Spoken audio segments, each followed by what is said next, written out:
ओम श्री गणेशाय नमः। ओम नमो भगवते वासुदेवाय नमः। इंदिरा एकादशी की व्रत कथा। एकादशी का दिन लक्ष्मीपति विश्वपति यज्ञेश्वर भगवान श्री हरि विष्णु की पूजा के लिए समर्पित है। पंचांग के अनुसार आश्विन माह की कृष्ण पक्ष की एकादशी को इंदिरा एकादशी के नाम से जाना जाता है। इस दिन व्रत उपवास करने से जातक को सुख समृद्धि तो मिलती ही है, साथ में पितरों को भी मोक्ष की प्राप्ति होती है। इस व्रत को सभी व्रतों में सबसे पावन और पवित्र माना जाता है। इस व्रत को विधिवत रूप से करने पर मनुष्य का परलोक तो सुधरता ही है, अगर किसी कारणवश उसके पितरों को मोक्ष नहीं मिला है तो वो भी संभव हो जाता है। श्री हरि नारायण की कृपा से पितरों के पाप कर्म कट जाते हैं और पितृलोक में भुगत रहे पितृ यातनाओं से मुक्त हो जाते हैं। और इस दिन इंदिरा एकादशी की कथा भी जरूर पढ़नी या फिर सुननी चाहिए। तो चलिए इंदिरा एकादशी की व्रत कथा का श्रवण करते हैं। आप सभी से अनुरोध है कि इस कथा को पूरा जरूर पढ़ें या सुने। व्रत के पूर्ण फलों की प्राप्ति के लिए कथा अधूरी नहीं छोड़नी चाहिए और कमेंट बॉक्स में हरिओम नमो नारायणा जरूर लिखें।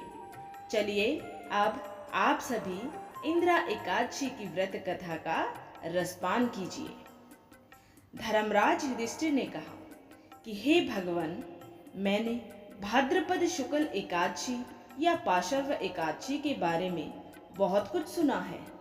अब आप कृपा करके मुझे आश्विन माह की कृष्ण पक्ष की एकादशी के बारे में भी बताएं।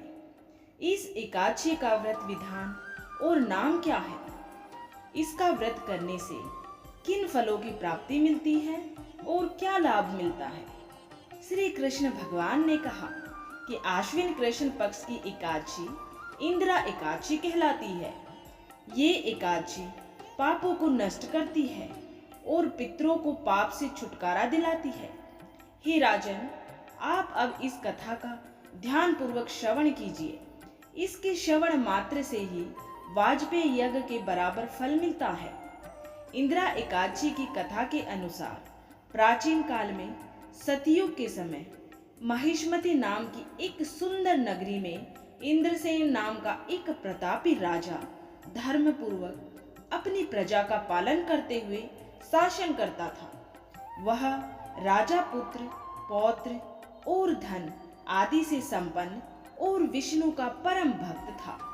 एक दिन जब राजा सुखपूर्वक अपनी सभा में बैठा था तो आकाश मार्ग से महर्षि नारद उतरकर उसकी सभा में आए। राजा उन्हें देखते ही हाथ जोड़कर खड़ा हो गया और विधि पूर्वक आसन व अर्घ्य दिया।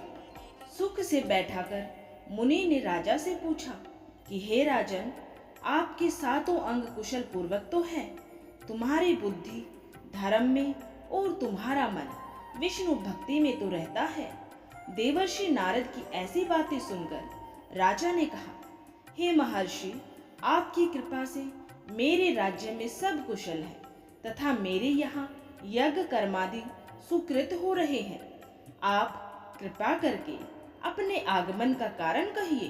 तब ऋषि कहने लगे कि हे राजन, आप आश्चर्य देने वाले मेरे वचनों को ध्यान पूर्वक सुनो। मैं एक समय ब्रह्मलोक से यमलोक को गया। वहां श्रद्धा पूर्वक यमराज से पूजित होकर मैंने धर्मशील और सत्यवान धर्मराज की प्रशंसा की। उसे यमराज की सभा में महान ज्ञानी और धर्मात्मा तुम्हारे पिता को एकादशी का व्रत भंग होने के कारण देखा। उन्होंने संदेश दिया, सो मैं तुम्हें कहने आया हूँ। उन्होंने कहा है कि पूर्व जन्म में कोई विघ्न हो जाने के कारण मैं यमराज के निकट रह रहा हूँ। सो हे पुत्र, यदि तुम आश्विन कृष्ण इंदिरा एकादशी का व्रत मेरे निमित्त करो तो मुझे स्वर्ग की प्राप्ति हो सकती है। इतना सुनकर राजा कहने लगा कि हे महर्षि, आप इस व्रत की विधि मुझसे कहिए।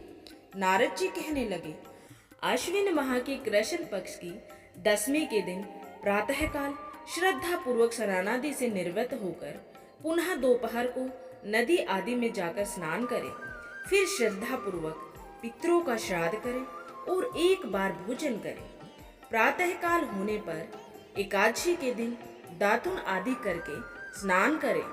फिर व्रत के नियमों को भक्ति पूर्वक ग्रहण करते हुए प्रतिज्ञा करें कि मैं आज संपूर्ण भोगों को त्याग कर निराहार एकादशी का व्रत करूंगा।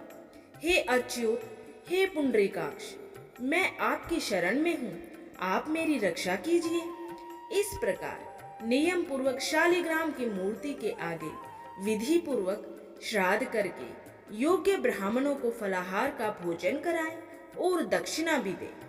पितरों के श्राद्ध से जो बच जाए उसको सूंघकर गौ को दे तथा धूप, दीप, गंध, पुष्प, नैवेद्य आदि सब सामग्री से ऋषिकेश भगवान श्री हरि नारायण का पूजन करें। रात में भगवान के निकट जागरण करें।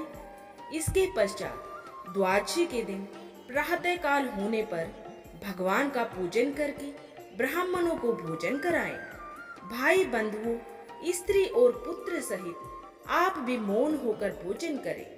नारद जी कहने लगे कि हे राजन, इस विधि से यदि तुम आलस्य रहित होकर इस एकादशी का व्रत करोगे तो तुम्हारे पिता अवश्य ही स्वर्ग लोक को जाएंगे। इतना कहकर नारद जी अंतर्धान हो गए। नारद जी के कथनानुसार राजा द्वारा अपने बांधवों तथा दासों सहित व्रत करने से आकाश से पुष्प वर्षा हुई और उस राजा का पिता गरुड़ पर चढ़कर विष्णु लोक को गया। राजा इंद्रसेन भी एकादशी के व्रत के प्रभाव से निष्कंटक राज्य करके अंत में अपने पुत्र को सिंहासन पर बैठाकर स्वर्ग लोक को गया। तब श्री कृष्ण भगवान जी ने कहा कि हे युधिष्ठिर, मैंने तुमसे इंदिरा एकादशी के व्रत के महात्म्य बताया है। हे युधिष्ठिर, इसके पढ़ने और सुनने मात्र से सभी लोग सभी प्रकार के भोगों को भोग कर अंत में बैकुंठ धाम को प्राप्त होते हैं।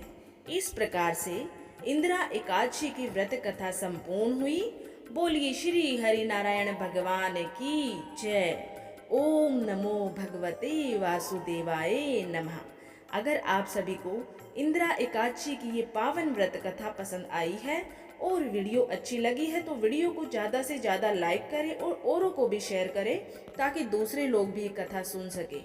और अगर आपने अभी तक चैनल को सब्सक्राइब नहीं किया है तो ऐसे ही अपने धार्मिक कथाएं सुनने के लिए, सनातन धर्म से जुड़े व्रत त्योहारों के बारे में पूर्ण जानकारी प्राप्त करने के लिए चैनल को सब्सक्राइब जरूर करें। वीडियो देखने के लिए आप सभी का दिल से धन्यवाद। हर हर महादेव।